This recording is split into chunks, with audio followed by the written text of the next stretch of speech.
অনেক স্বপ্ন নিয়ে স্টুডেন্ট ভাই বোনরা যখন কানাডাতে আসেন কিংবা টেম্পোরারি ফরেন ওয়ার্কাররা যখন কানাডাতে এন্ট্রি করেন তাদের জন্যে একটি স্বপ্ন থাকে আলটিমেটলি যে এখানে পার্মানেন্টলি থেকে যাওয়া। তো রেগুলার যে প্রোগ্রামগুলো রয়েছে এই প্রোগ্রামগুলোর ব্যাপারে সঠিক ধারণা যদি না থাকে তাহলে সবার জন্যে সেই স্বপ্ন পূরণটা সম্ভব হয় না। বর্তমান সময় স্টুডেন্ট এবং ওয়ার্কার মিলে যে পরিমাণে টেম্পোরারি রেসিডেন্টরা কানাডাতে অবস্থান করতেছে তাদের সংখ্যার তুলনায় পার ইয়ারে কানাডাতে যে হারে ইমিগ্র্যান্ট ভিসা ইস্যু হয় সেই সংখ্যা অবশ্যই কম। তার মানে এবছরে ধরুন 4,85,000 ইমিগ্র্যান্ট ভিসা ইস্যু হবে, কিন্তু টেম্পোরারি রেসিডেন্টের সংখ্যা তার থেকেও বেশি। সুতরাং প্রপার গাইডলাইন না পেলে আপনারা কিন্তু এখানে পার্মানেন্ট রেসিডেন্ট পাবেন না। এই জন্য এই বিষয়গুলো নিয়ে আজকের আলোচনাটি সাজানো। আশা করছি বিস্তারিত আলোচনাটি দেখবেন এই ভিডিওতে। 5 permanent residency option for international students in Canada. তো এখানে 5টি যে পার্মানেন্ট রেসিডেন্স অপশন, এটা শুধু ইন্টারন্যাশনাল স্টুডেন্টদের জন্যই সবগুলো তা না, পাশাপাশি ওয়ার্কাররা, ফরেন ওয়ার্কার হিসেবে যারা কানাডাতে এন্ট্রি করবেন তাদের জন্যই এখানে এই অপশনগুলো ওপেন থাকবে। তো এই বিষয়গুলি জানাটা অত্যন্ত গুরুত্বপূর্ণ। কী কারণে গুরুত্বপূর্ণ আজকের আলোচনাটি, সেটা হচ্ছে যে আপনি ধরুন স্টুডেন্ট হিসেবে অন্টারিও প্রভিন্সে আসলেন, আসার পরে আপনি পিআরের জন্য চেষ্টা করতেছেন, কিন্তু কোনো কারণে অন্টারিও প্রভিন্সের যতগুলো প্রোগ্রাম রয়েছে সেগুলোতে আপনার ম্যাচিং হচ্ছে না। তখন আপনি কি করবেন? তো এই কারণে কানাডার এক এক প্রভিন্সে এক এক ধরনের প্রোগ্রামের একটা ফ্যাসিলিটিস রয়েছে, এক এক টেরিটরিতে এক এক ধরনের সুবিধা অসুবিধা। তো সব কিছু জেনে বুঝে আপনার কানাডাতে কিন্তু আসা উচিত। স্টুডেন্ট হিসেবে আপনি যে দেশে আছেন বর্তমানে, আপনি আপনার নেটিভ কান্ট্রিতে, সেখানে সেটি হয়তোবা অনেকগুলো সেগমেন্টে ভাগ করা নেই, কিন্তু কানাডার কিন্তু এডুকেশন সিস্টেম হচ্ছে প্রভিন্স ওয়াইজ ভাগ করা, এবং এখানে প্রভিন্সগুলোই এখানে মূল অথরিটি এডুকেশনগুলো মেনটেন করার। এখানে কানাডার ফেডারেল গভর্নমেন্ট জাস্ট মনিটরিং করে যে সব কিছু স্মুথলি হচ্ছে কিনা। তো এই কারণে এডুকেশনের সাথে আপনার ওয়ার্ক এবং সেটার সাথে পার্মানেন্ট রেসিডেন্সি যে বিষয়গুলো সেগুলো অনেকটাই ভ্যারি করে, যার কারণে আজকের এই আলোচনাটি এমনভাবে সাজানো যাতে আপনি আপনার গুলি একটা মিস হলে যাতে পরের গুলির অপশন থাকে। এখানে এই জন্যে 5টা ওয়ে, মানে 5টি গুলি দিয়ে আপনি চেষ্টা করবেন। এরপরে যদি আপনার শর্ট মিস হয় তাহলে কিছু করার নেই।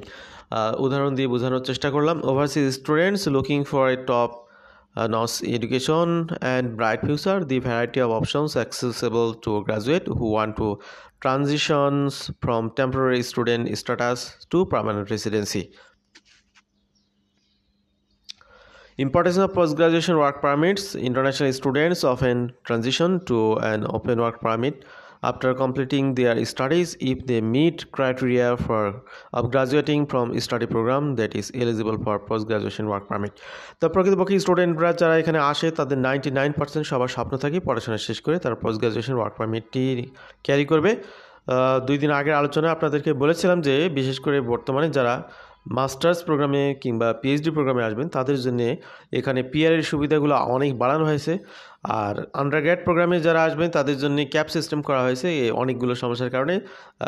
10 মে থেকে অস্ট্রেলিয়াতেও এই বিষয়টি চালু করা হয়েছে। সুতরাং আন্ডারগ্র্যাড প্রোগ্রামে যারা আসবেন তাদের একটু রয়ে সয়ে হিসাব করে আবেদন করতে হবে। ভিসা পাওয়ার ক্ষেত্রেও তাদের রেশিও অনেক কমে যাবে। এখানে 40% ভিসা হবে না, 60%-এর ভিসা হবে। তো এরপরে অনেক কষ্ট করে যারা কানাডাতে এন্ট্রি করবেন তাদের পোস্ট গ্রাজুয়েশন ওয়ার্ক পারমিট পাওয়া এবং তার পরবর্তীতে পিআর হোল্ডার হওয়া, এই বিষয়গুলি অত্যন্ত গুরুত্বপূর্ণ। Graduates can increase their prospects of obtaining permanent residency through the express entry system or other provincial permanent programs by working on a post-graduation work permit and gaining Canadian work experience.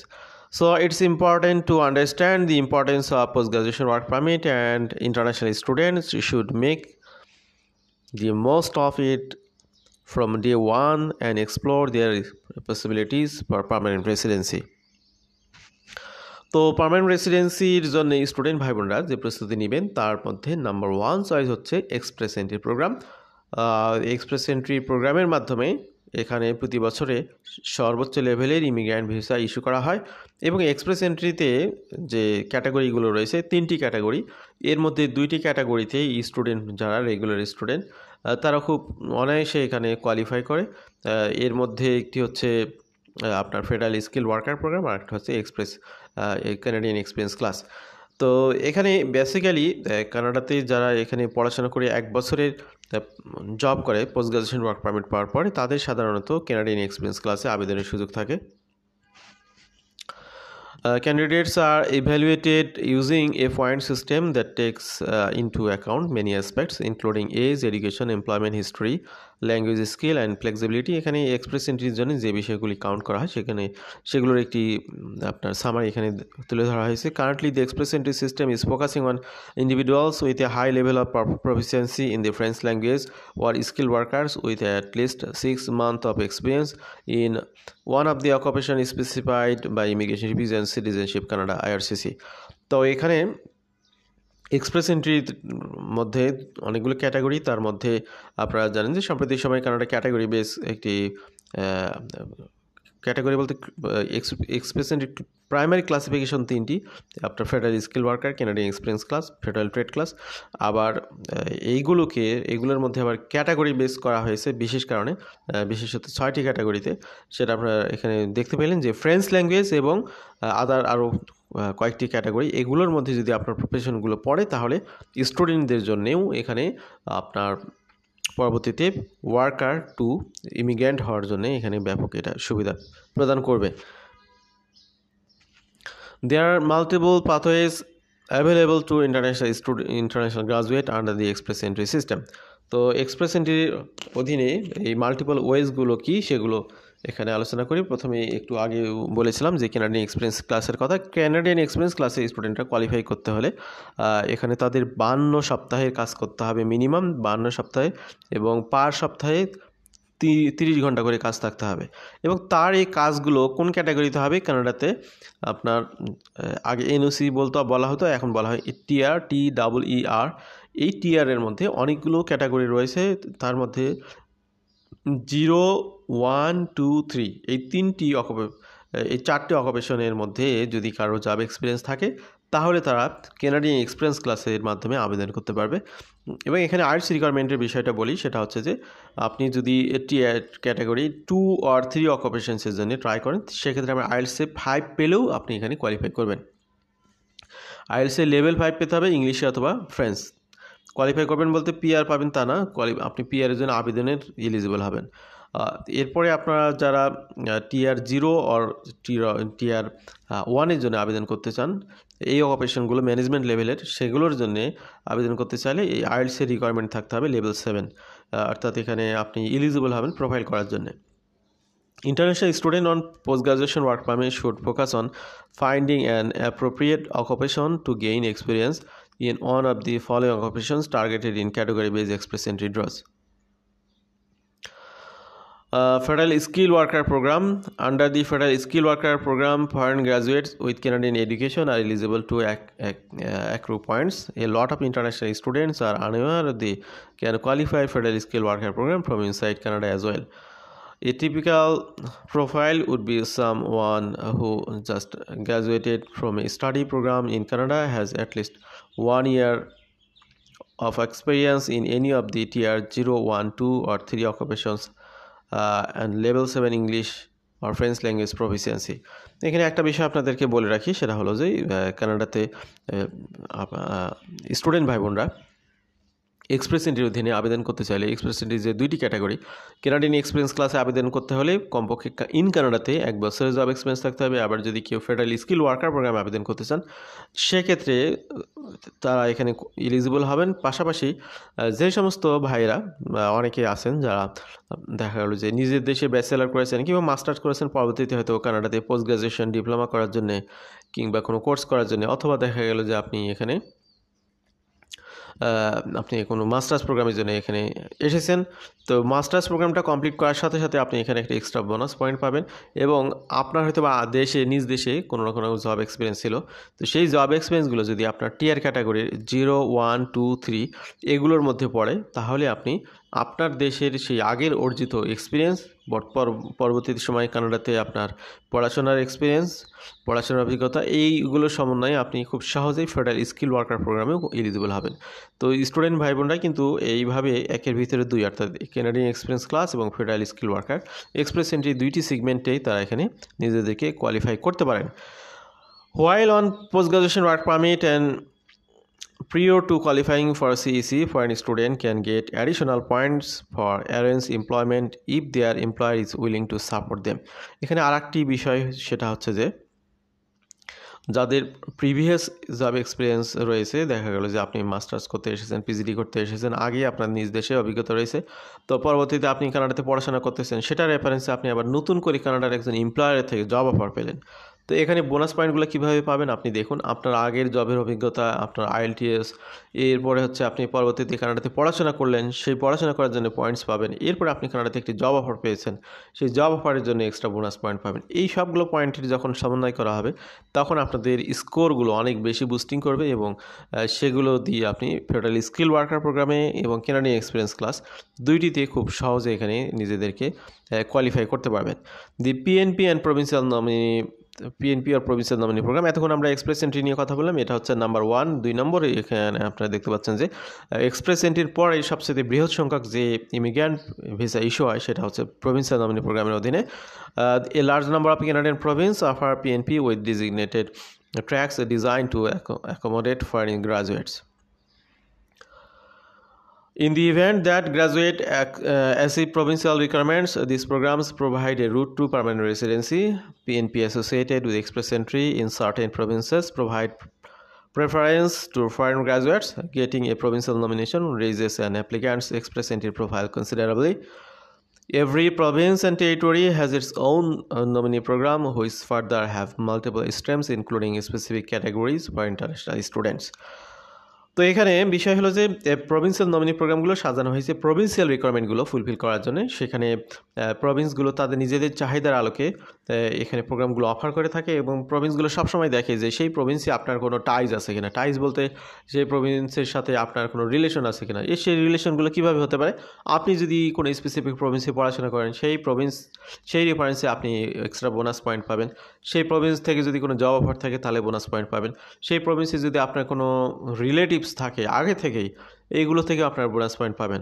তো এই টাইজগুলো ধরে যে bonus পয়েন্টগুলো পাচ্ছেন সেগুলোকে আপনি accumulate করে আপনার প্রভিন্সিয়াল নমিনি প্রোগ্রামের জন্য আবেদন করে আপনার স্কোরিংটা যখন হাই লেভেলের হবে, যেহেতু আপনি বোনাস পয়েন্ট পাচ্ছেন অনেকগুলো, তখন আপনি খুব সহজে পিএনপি থেকেও এখানে আপনি কনভার্সন নিতে পারেন।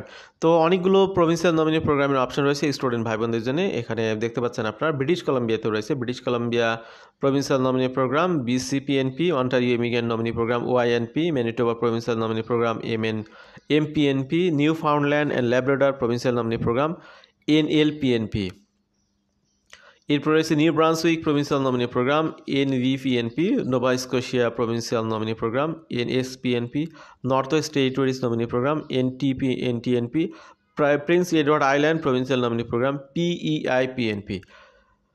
এরপরে রয়েছে Quebec skill worker program QSWP, Saskatchewan immigrant nominee program SINP, Yukon nominee program YNP।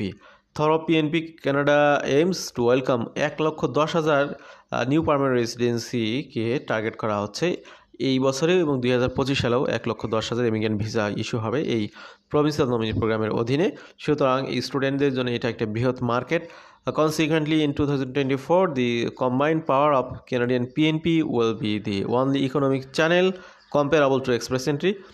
Every program has a unique set of prerequisites. Several programs of example demand that you have some connection to the province in order to eligible for nomination. যেটা আমি একটু আগে বলেছিলাম যে প্রত্যেকটা Province দেখতে চাবে যে সেই প্রভিন্সের সাথে আপনার কোনো না কোনো রিলেশন রয়েছে, সেখানে পড়াশোনা করে সেখান থেকে জব অফার পেয়ে হোক, সেখানে রিলেটিভস থেকে হোক, এই আপনার টাইজগুলো আপনাকে শো করতে হবে সেখানে কোয়ালিফাই করতে হলে। Every PNP processes data at a distinct speed. Once nominated, you must apply to the federal government for permanent residency. Certain areas of the PNP are also eligible for express entry. Because of this, the federally supervised selected process has several streams for each of the provincial nominee provincial program mentioned above. তো এখানে provincial nominee প্রোগ্রামগুলোর maximum আবার express এন্ট্রির সাথে link রয়েছে, অর্থাৎ সেই প্রভিন্সগুলো থেকে আপনি যদি নমিনেশন সার্টিফিকেট পান, সেইটি আপনার এক্সপ্রেস এন্ট্রির প্রোফাইলে আপলোড করলে আপনি এক্সট্রা বোনাস পয়েন্ট পাবেন 600 পয়েন্ট। তো সেগুলো মোটামুটি কনফার্ম করবে যে আপনি এখানে পিআর হিসেবে আসতে পারবেন। Usually the application fee for PNP is same as for express entry. তো প্রভিন্সিয়াল নমিনি প্রোগ্রামের জন্য আবেদন করতে হলে কিন্তু কিছু কিছু প্রভিন্স রয়েছে যেগুলোর জন্য আপনাকে এক্সট্রা পেমেন্ট করতে হবে প্রভিন্সিয়াল নমিনেশনের জন্য। ফি যেমন সর্বোচ্চ লেভেলে ফি পেমেন্ট করতে হয় এখানে অন্টারিও প্রভিন্সে $1500 কানাডিয়ান। যারা সুপার কোয়ালিফাইড তাদেরকে আমি বলবো যে আপনি প্রশ্ন করতে পারেন যে ভাই আমি প্রভিন্সিয়াল নমিনি প্রোগ্রামের মাধ্যমে কানাডা আসবো না এক্সপ্রেস এন্ট্রির মাধ্যমে আসবো। তো আপনার যদি সুযোগ থাকে জেনারেল এক্সপ্রেস এন্ট্রির মাধ্যমে আসার, অবশ্যই আপনি এক্সপ্রেস এন্ট্রির অধীনে আসবেন, কারণ এক্সপ্রেস এন্ট্রির অধীনে আসলে আপনার পুরো কানাডা আপনার জন্য ওপেন থাকবে কুইবেক প্রভিন্স ছাড়া, যে আপনি কুইবেক ছাড়া যে কোনো জায়গায় আপনি সেটেল করতে পারেন। কিন্তু আপনি যখন প্রভিন্সিয়াল নমিনি প্রোগ্রামের অধীনে আবেদন করবেন তখন আপনাকে একটা কন্ডিশনাল ফর্ম ফিল আউট করতে হবে যে আপনি ওই প্রভিন্সে থাকবেন। পাশাপাশি অনেকগুলো প্রভিন্স রয়েছে যেগুলো আপনার থেকে আলাদা অ্যাপ্লিকেশন ফি নেবে। তার মানে এখানে আপনাকে ডাবল ফি দিতে হবে প্রভিন্সিয়াল নমিনি প্রোগ্রামের জন্য, পাশাপাশি আপনার সময়ও বেশি লাগবে এবং যে প্রভিন্সের অধীনে আপনি আবেদন করবেন সেই প্রভিন্সে আপনাকে থাকতে হবে। তো এই কন্ডিশনগুলো কিন্তু একটি মেজর ইস্যু হয়ে দাঁড়াবে। সুতরাং যাদের সুযোগ আছে প্রথমে এক্সপ্রেস এন্ট্রির অধীনে যদি আপনি পার হয়ে যেতে পারেন তো আলহামদুলিল্লাহ ওকে, না হলে আপনি তো পরবর্তীতে আপনি প্রভিন্সিয়াল নমিনি প্রোগ্রামের সহযোগিতা নিতে পারেন। খরচ বেশি হলেও তখন আপনাকে এটা কনসিডার করতে হবে।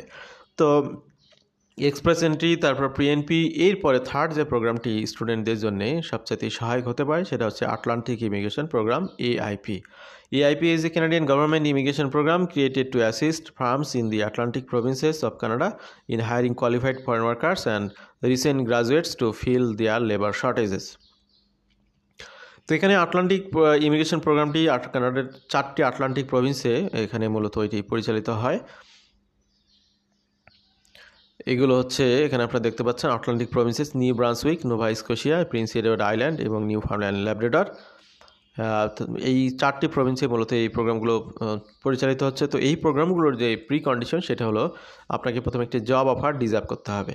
নাম্বার 1 কাজ, এখানে কিন্তু IELTS খুব বেশি ম্যাটার করে না, এখানে আপনার এজও কোনো ম্যাটার করে না, এখানে ম্যাটার করে হচ্ছে একটি জব অফার পাওয়া।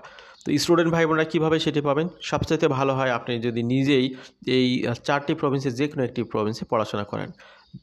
যদি সেখানে পড়াশোনা করেন এবং এখানে বেশ কিছু সিলেক্টিভ প্রতিষ্ঠান রয়েছে যেমন মেমোরিয়াল ইউনিভার্সিটি বা আরও কিছু এরকম প্রতিষ্ঠান রয়েছে, প্রত্যেকটা প্রভিন্সে কিছু প্রতিষ্ঠান রয়েছে যেগুলোতে পড়াশোনা করলেই, ওই প্রতিষ্ঠানে পড়লেই আপনি অটোমেটিক্যালি এই আটলান্টিক ইমিগ্রেশন প্রোগ্রামের জন্য কোয়ালিফাই করবেন।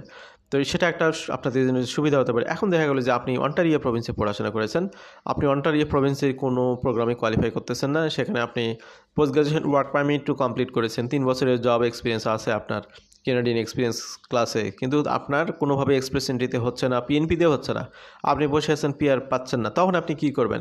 আপনার যে অন্টারিও প্রভিন্সের এক্সপিরিয়েন্স, সেই এক্সপিরিয়েন্সের আলোকে আপনি কানাডার এই আটলান্টিক প্রভিন্সগুলোতে জবের জন্য যদি চেষ্টা করেন, তারপরে সরাসরি ফিজিক্যালি ভিজিট করলেন, করে কোনো একটি জব অফার যদি আপনি নিতে পারেন সেখান থেকে, তাহলে সেটার অধীনে আপনি আটলান্টিক ইমিগ্রেশন প্রোগ্রামে কোয়ালিফাই করবেন।